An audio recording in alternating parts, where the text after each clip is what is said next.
ചാനലിലേക്ക് എല്ലാവർക്കും സ്വാഗതം. വാഴപ്പിണ്ടി വെച്ചിട്ടുള്ള റെസിപ്പിയാണ് ഇന്ന് തയ്യാറാക്കിയിരിക്കുന്നത്. ഇത് കഴിക്കുമ്പോൾ ഒട്ടനവധി ആരോഗ്യ ഗുണങ്ങളാണ് ഉള്ളത്. ഷുഗറിനെ നിയന്ത്രിക്കുന്നു. ഇതിലെ പൊട്ടാസ്യം അണുബാധ അടക്കമുള്ള പ്രശ്നങ്ങൾ മാറ്റാൻ ഏറെ നല്ലതാണ്. പച്ചില ജ്യൂസുകളുടെ ഗുണം ചെയ്യുന്ന ഒന്നാണ് വാഴപ്പിണ്ടിയുടെ നീര്. ഇത് ശരീരത്തിലെ ടോക്സിനുകൾ പുറന്തള്ളാൻ ഏറെ നല്ലതാണ്. കേരളീയർക്ക് സുലഭമായി കിട്ടുന്ന വാഴപ്പിണ്ടി കൊണ്ട് നമുക്ക് നല്ലൊരു കറി ഉണ്ടാക്കാനാണ് എടുത്തിരിക്കുന്നത്. ഈ ഒരു കഷ്ണം നമുക്ക് അതിൻ്റെ നൂലെല്ലാം കളഞ്ഞ് ചെറിയ കഷ്ണങ്ങളായിട്ട് നമുക്ക് അരിഞ്ഞെടുക്കാം. ആ വാഴപ്പിണ്ടി അരിഞ്ഞപ്പം നൂല് പോലെയുള്ള എല്ലാം കൈകൊണ്ട് നമ്മൾ മാറ്റിയെടുക്കുകയായിരുന്നു. അപ്പം നന്നായിട്ട് കഴുകി ഞാൻ എടുത്തിരിക്കുകയാണ്. ഇതിലേക്ക് നമുക്ക് നല്ല പുളിയുള്ള മാങ്ങയുടെ ഒരു 2 കഷ്ണം ഇതിലേക്ക് ഇട്ട് കൊടുക്കാം. ഒരു 5 ഉള്ളി അരിഞ്ഞതിനകത്ത് ഇട്ട് കൊടുക്കാം.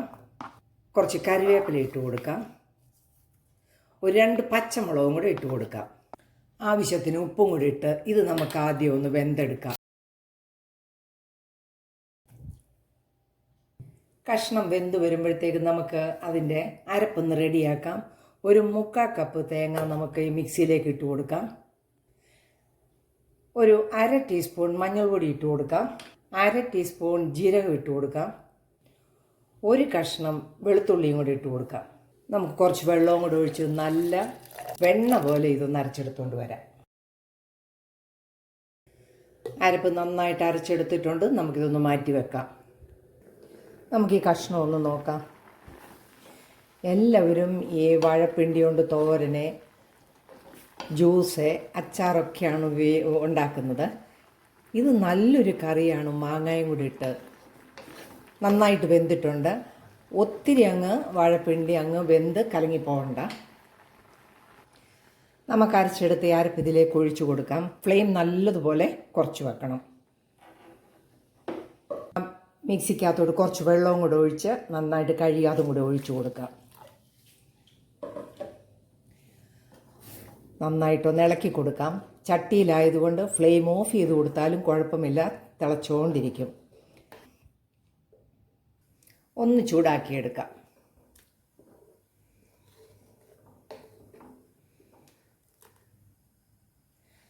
നന്നായിട്ടൊന്ന് പതഞ്ഞ് വന്നിട്ടുണ്ട്. നമുക്ക് ഫ്ലെയിം ഓഫ് ചെയ്ത് കൊടുക്കാം. നമുക്കിനി കറിക്ക് ഒരു താളിപ്പും കൂടെ കൊടുക്കാം. ഒരു 1.5 ടേബിൾ സ്പൂൺ വെളിച്ചെണ്ണയ്ക്കകത്ത് 1/2 ടീസ്പൂൺ കടുകും ഒരു 1/4 ടീസ്പൂൺ മുഴുവനോടെ ഉലുവയും ഒരു 3 കഷ്ണം ഉള്ളി ചെറുതായിട്ട് അരിഞ്ഞതും കറിവേപ്പിലയും വറ്റൽ മുളകും കൊണ്ടിട്ട് നല്ലതുപോലെ മൂപ്പിച്ചെടുത്തിട്ടുണ്ട്. നമുക്കിതിലേക്ക് ഒഴിച്ചു കൊടുക്കാം. നമുക്ക് ഈ കറി ഒന്ന് അടച്ചു കൊടുക്കാം. നമുക്കൊന്ന് ഇളക്കി കൊടുക്കാം. നല്ല ടേസ്റ്റി ആയിട്ടുള്ള കറിയാണ് നമ്മൾ റെഡിയാക്കിയിരിക്കുന്നത്. കേരളീയർ ഇഷ്ടപ്പെടുന്ന നല്ല നല്ല റെസിപ്പികളാണ് കൂടുതലായിട്ട് ഞാൻ അപ്ലോഡ് ചെയ്യുന്നത്. ഇതുപോലുള്ള റെസിപ്പികൾ കാണാൻ ഇഷ്ടമാണെങ്കിൽ ചാനൽ ലൈക്ക് ചെയ്ത് സപ്പോർട്ട് ചെയ്യാനും മറക്കല്ലേ. വീണ്ടും നല്ലൊരു വീഡിയോയുമായിട്ട് കാണാം.